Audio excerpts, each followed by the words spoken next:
지역의 이슈를 속 시원히 풀어보는 헬로 이슈토크입니다. 인천 유나이티드가 또다시 부진의 늪에 빠졌습니다. 매년 되풀이되는 패턴이라는 비아냥도 들리는데요. 이번에는 더 심각해 보입니다. 2무 7패, 단 한 번의 승리도 얻질 못하고 이만석 감독은 사임을 했습니다.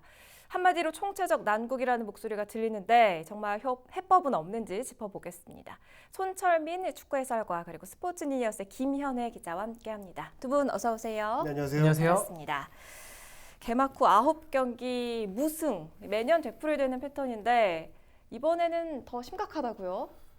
네, 매 시즌마다 인천 유나이티드가 좀 발동이 늦게 걸린다. 뭐 막판에 가서 극적으로 이제 생존 확정지면서 생존왕이다라는 별명을 얻었는데, 그러면서 올 시즌 초반에도 성적이 좋지 않을 때도 이제 인천 팬들은 그래도 언젠가는 이제 발동이 걸릴 것이다라고 좀 약간 안도를 한 부분이 있었죠. 그리고 이제 감독이 바뀌었기 때문에 이만석 감독 체제에서 시간이 좀 필요할 것이다라는 그런 좀 나름대로의 좀 낙관론을 펼치는 분들이 많았어요. 그런데 최근에 서울과의 경기가 흔히 말하는 단두대 매치라는 또 표현이 있었잖아요. 그 하위권 팀들의 대결이었기 때문에 이 경기에서 꼭 잡아야 된다라는 그런 좀 기대감도 있었고 절박함이 있었는데, 그 경기마저 패하면서 결국은 2무 7패를 기록을 하게 됐고, 이만석 감독이 성적 부진에 대한 책임을 지겠다라고 이제 사퇴를 표명을 했습니다.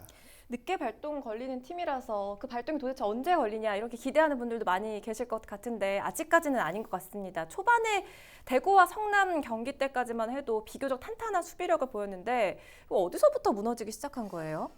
일단 글쎄요, 이게 초반에는 저는 아주 흐름을 잘 탔다고 좀 생각은 했어요. 왜냐하면 특히 대구 같은 경우는 챔피언스리그를 넘나드는 팀이기 때문에 야, 대구를 이렇게 꽁꽁 묶었어? 그런데 어느서부터라고 말씀드리면 전 되려 성남전을 좀 꼭 짚고 넘어가고 싶은 게, 성남전까지도 꼭 그렇게 0대0 경기를 좀 했어야 했나. 성남전만큼은 조금 그 3백을 갖고 공격적인 시도도 좀 해봤으면 하는 심정이 좀 있었어요, 결과적으로 보면. 그리고 또 이렇게 질문해 주신 부분에서 포인트를 하면, 아마 케인대가 부상당한 수원전부터 인천의 이만석포가 크게 흔들렸고, 그 흔들림에 배에 구멍이 뻥 뚫린 시점은 대패한 포항전 때가 이지 않을까 생각이 돼요. 네. 그때부터 조금 어떤 좀 틀의 변화를 좀 가져가 봤으면 어땠을까 하는 좀 이게 생각을 좀 해봅니다. 잠깐 얘기해 주셨지만 지금 케인대가 무릎 부상으로 시즌 아웃됐어요. 이렇게 선수들이 대거 부상을 당하고 또 불화설까지 나돌고 있는데 이 선수들의 실력이 문제일까요? 아니면 팀워크의 문제일까요? 일단 좀 선수들한테 회초리가 되는 말을 좀 드리고 싶은 게 있으면, 지금 인천이 계속 이게 매 경기도 그렇지만 매년 그랬다란 말이죠. 계속된 반복된 상황인데 이거를 어떻게 벗어나지 못하는 건 선수들의 실력 탓도 있는 것 같아요. 흔들리는 얘기가 좀 많긴 하지만 선수들이 좀 마음을 좀 다잡고, 예전에 인천이 물론 새로 영입된 선수도 있지만 지금 남아있는 선수들이 올 시즌 좀 많았거든요. 예전에 인천이 어땠다라는 그 위닝 멘탈리즘이라까지도 말하고 싶지 않아요. 인천 선수들이 지구도 박수받고 나온 경기가 굉장히 많았거든요. 근데 올 시즌은 전혀 그런 모습이 없었다라는 부분이, 아마 그런 부분이 좀 그런 원인이 좀 되지 않을까 생각이 됩니다. 아쉬움이 커서 두 분이 시작부터 목소리가 조금 강해지시는 것 같은데 조금 캄다운하고 진행을 해보겠습니다. 결국 이만섭 감독이 자진 사퇴를 했죠. 축구 전문가들은요, 성적이 부진할 때 감독을 교체하면 일시적으로 반등하는 효과가 분명히 있다고 하거든요. 이번에도 이 감독 사퇴로 좀 해결될 수 있다고 보십니까? 좀 희망적인 이야기를 많이 하고 싶지만 조금 아직까지는 좀 비관적인 분들이 더 많은 것 같습니다. 어려울 거다. 예, 인천이 감독 사퇴 이후에 지난 1일 FA컵 또 수원FC와의 3라운드 경기를 치렀는데, 이 경기가 이제 감독 없이 치른 첫 경기였습니다. 임중용 감독 대행 체제로 치렀는데, 사실 이런 경기가 흔히 말하는 감독 경질 버프를 받는 경기인데, 이 경기에서도 이제 2대2 무승부 끝에 승부차기를 갖고 승부차기에서 패했거든요.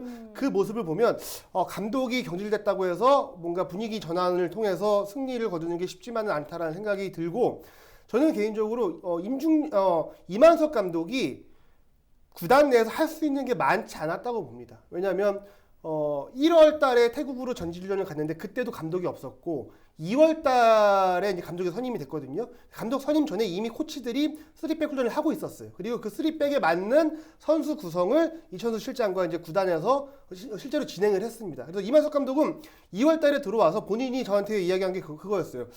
나는 지금 와서 내가 이 틀에 많은 거를 바꾸지 못한다. 이미 더 틀이 정해져 있기 때문에 그 안에서 작은 변화만 줄 수 있다라고 했는데 결국은 4개월이 지난 후에 책임을 진 건 이만석 감독 혼자입니다.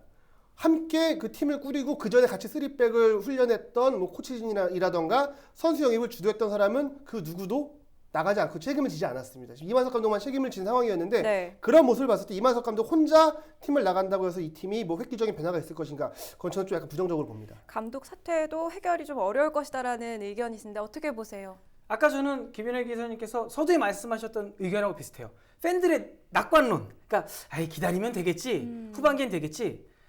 지금도 비슷해요. 선수들이 요 큰 펀치를 매일 맞거든요. 작년에도 그랬고요. 재작년에도 그랬고요. 감독 교체라는 큰 펀치를 맞아요. 근데 이 펀치도 맞다 보면요. 적응이 좀 되거든요.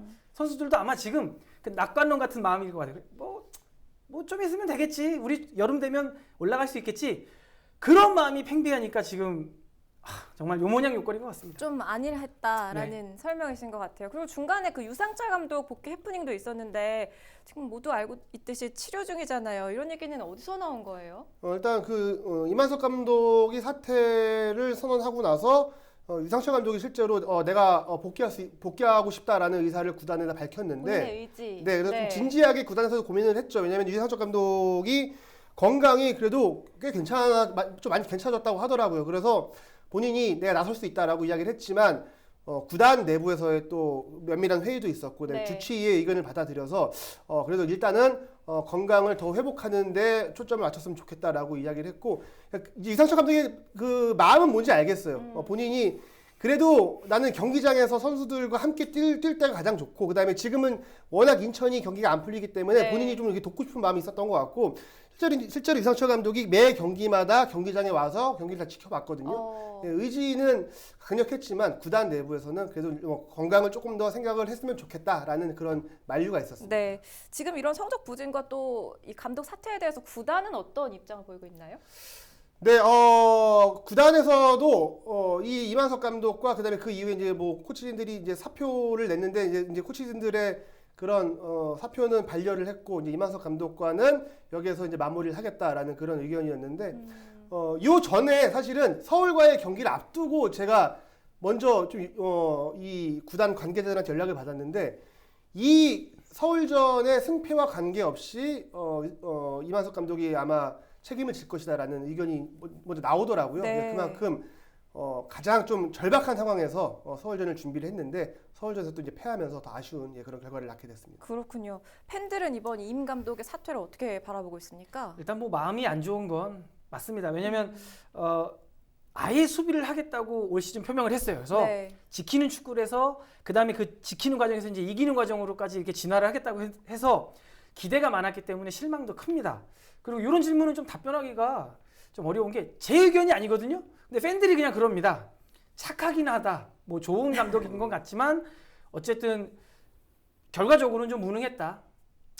수비 능력은 좀 높게 보나 어쨌든 결과지를 내지 못하면 프로에서는 무능한 감독일 수밖에 없다라는 의견이 좀 지배적이긴 했습니다. 확실히 지금 인천 유나이티드가 어려운 상황인 건 맞습니다. 총체적 난국이다 이런 이야기까지 나오는데 모든 부분이 다 따로 움직인다 이런 비판도 있거든요. 이게 무슨 소리예요? 그러니까 지금 이게 참 이게 안 되는 집안에는 말이죠.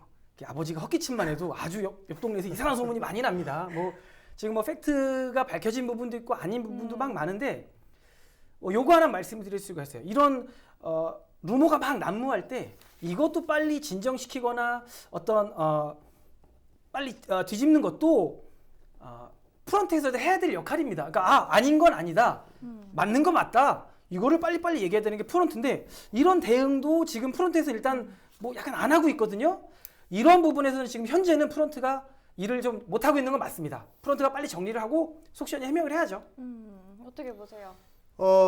이만석 감독이 뭐 제가 좀 전에 말씀드린 것처럼 2월 달에 부임을 했다고 말씀을 드렸잖아요. 근데 이만석 감독이 이전에 이제 안산 그리너스의 감독이었습니다. 그 당시에 같은 팀에 있던 선수가 이제 김현수 선수가 있어요. 김현수 선수가 이제 인천 유나이티드에 오고 이만석 감독도 이제 부임을 하게 되면서 이만석 감독이 그래도 본인의 그러니까 본인의 철학에 맞는 선수를 데려왔구나라고 오해를 하는 분들이 계신데 김현수 선수가 먼저 팀에 오고 이만석 감독은 나중에 이제 부임을 한 겁니다. 그러니까 이만석 감독의 의견이 반영된 영입이 아니에요. 그런데 많은 주변에서 보기에는 그래도 이제 어느 정도 의견이 있었구나라고 이야기를 이제 오해를 하시죠. 그러니까 그만큼 이제 구단 프런트와 이만석 감독은 뭐 서로 이렇게 교감을 통해서 선수를 영입하고 그런 상황이 시간이 일단 없었습니다.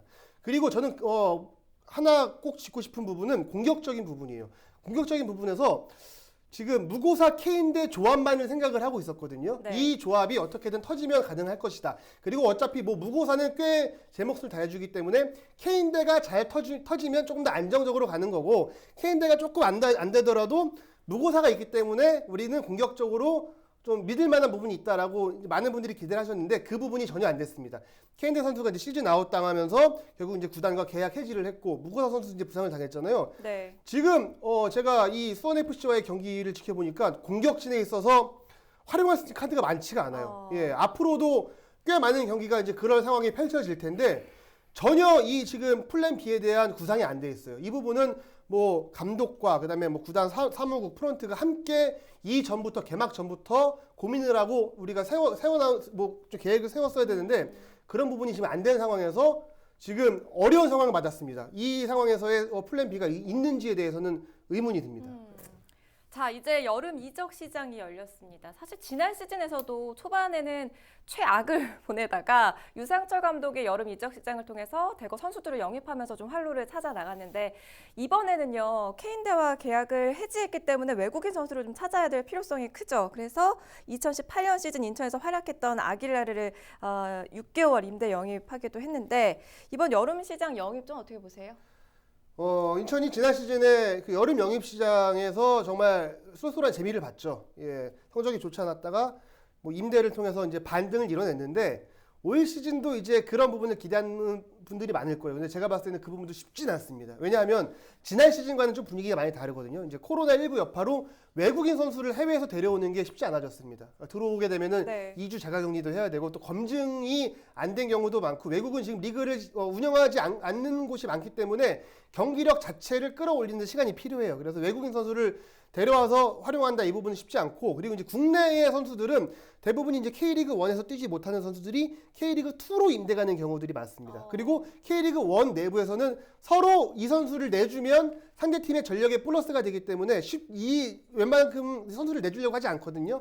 그런 부분을 놓고 봤을 때 뭐 한두 명의 선수로 팀 분위기를 반전시키는 건 쉽지 않습니다. 결국은 지금 있는 선수들 가지고 한 발짝 더 뛰는 그런 플레이를 펼치는 게 그래도 앞으로 남은 시즌 인천이 좀 더 살아나는 길이 아닐까 싶습니다. 그래도 제주에서 아길라르가 온 건 공격체에 큰 도움이 될 수 있겠죠. 네, 근데 아기라 선수가 사실은 이제 미드필더에서 활용되는 선수이기 때문에 미드필더진은 그래도 꽤 좀 많이 있어요. 뭐 김재혁 선수를 비롯해서 많은 선수들이 있는데 저는 그래도 한 선수를 더 영입한다면 공격 선수를 영입했으면 참 좋았을 거라고 생각을 하는데 그 부분이 안 된 건 아쉽고 네. 그래도 이제 앞으로도 계속 더 찾아보겠죠. 예, 공격수들의 그런 좀 영입을 좀 기대를 해보겠습니다. 공격진이 더 필요하다는 의견인데 보강돼야 할 선수층 역시 그렇게 보시나요? 보강돼야 될 선수층은 지금 인천을 놓고 보면 전층이죠.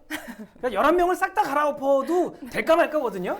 뭐 그만큼 지금 어려운데 일단 제일 재밌는 게 그거예요. 아길라르가 왔다라는 부분에 대해서 기대가 크긴 한데 누가 늘 거냐. 지금 그 얘기 해주신 거거든요. 일단 있는 선수들을 빨리 추려야 돼요. 그러니까 제일 의구심이 있는 건 과연 동계훈련이 어떻게 체력 훈련을 했기에 선수들이 이렇게 부상으로 이렇게 그냥 나가 떨어지는지가 굉장히 좀 화가 나는 부분이거든요.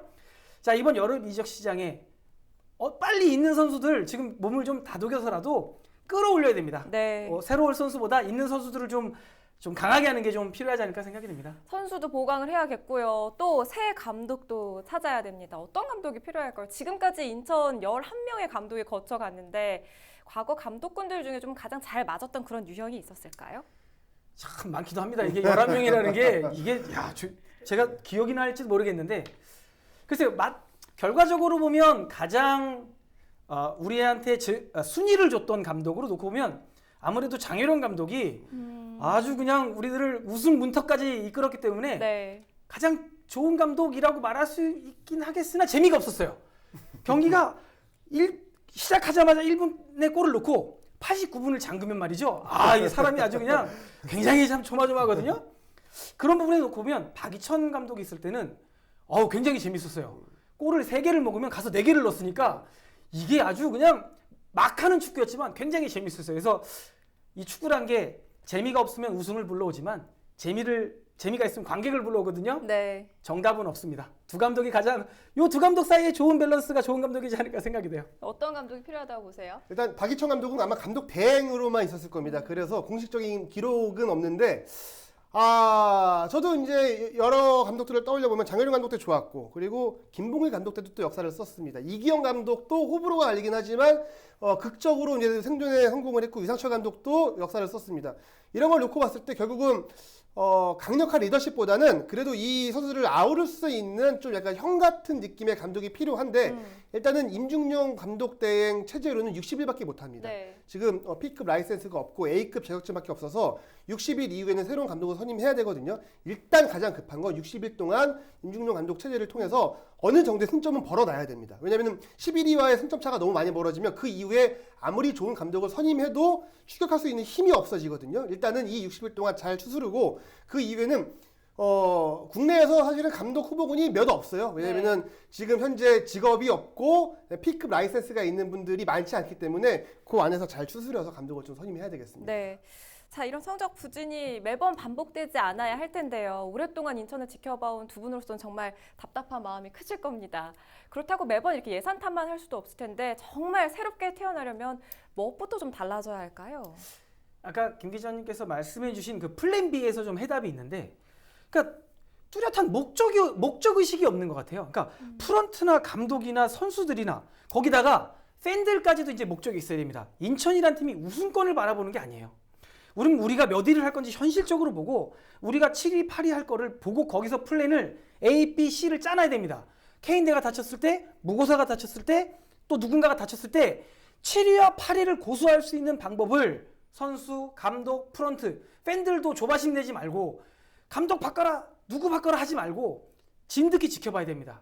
감독을 믿고, 선수를 믿고, 프런트를 믿고, 팬들을 믿고, 이 모든 내 시선의 눈이 한 곳을 바라봐야 되는 이 철학, 또 목표의식, 이게 인천에 가장 필요하지 않나 생각이 됩니다. 연패를 끊어내기 위해서 무엇부터 좀 달라지면 좋을까요? 일단 뭐 단기적인 방안도 있겠지만 장기적으로 봤을 때는 저는 인천에서 지금 활약하고 있는 지도자들, 코치들을 정말 존경하는 분들이 많은데, 한 가지 의아한 건 다른 팀은 예를 들어서 감독이 사퇴를 하는 경우에 사단이 전체가 나가는 경우가 많아요. 그리고 이제 사단 전체가 들어오는 경우도 많고, 근데 인천은 늘 감독만 나갑니다. 예, 그게 가장 큰 문제인 것 같아요. 결국은 함께 책임을 져야 되는데 책임을 감독에게만 전가하는 이런 시스템 자체를 새롭게 한번 생각을 해보고 모든 사람이 함께 책임을 질 수 있는 그런 시스템을 만들지 않으면 결국은 늘 반복입니다. 예, 늘 이렇게 시즌 도중에 감독이 경질되면 감독 경질 버프와 그 다음에 시즌 막판에는 흔히 말하는 승리수당 버프와 이런 것들이 그냥 잘 어우러져서 또 살아남고, 그 다음 시즌에 또 다시 또 이제 감독을 경질하고, 이런 지금 악습이 반복되고 있는데, 그걸 해결하기 위해서는 이 시스템 자체를 좀 개편할 필요가 있어 보입니다. 참 안타깝게도 이번에는 강등권을 벗어나기 쉽지 않다는 전망이 많이 나와 있는데 어떻게 보세요? 일단 뭐 앞서도 계속 암울한 얘기만 해서 마무리가 좀 암울해서 죄송스럽긴 한데, 이 말씀을 드리고 싶어요. 1부 리그나 2부 리그나 축구 팬들이 사는 곳입니다. 뭐 어떻게든 살아가겠죠.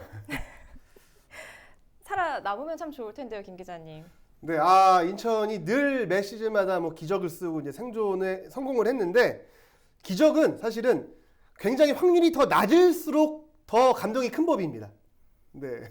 축구는 드라마다 뭐 이런 설명이신 거예요? 네, 그러니까 왜냐면 지금 이제 많은 팬들은 올해는 힘들 거다라고 이제 예상을 하고 있고 이제 낙담하는 분들이 많은데, 이렇게 확률이 더 낮아질수록 살아남았을 때 짜릿함이 더 크기 때문에 그래도 올해도 또 이제 응원을 해봐야 되지 않겠습니까? 지금 2무 7패 단 한 번의 승리도 얻지 못한 좀 참담한 성적표인데요. 남은 경기 꼭 누구는 잡아야 된다라는 게 있을까요? 누구를 잡아야 된다 모르겠고요. 멱살이는 안 잡혔으면 좋겠습니다. 그러니까 뭐 하려고 그러지 말고요. 이기려고 그러지 말고 역습하려고 그러지 말고 그냥 꽁꽁 막아서 0점대 무실점하면 일단 활로가 생깁니다. 그게 포인트입니다. 부진의 늪에서 벗어날 수 있을지 인천 유나이티드 짚어봤습니다. 헬로 이슈토크 오늘 준비한 소식은 여기까지입니다. 시청해주신 여러분 고맙습니다.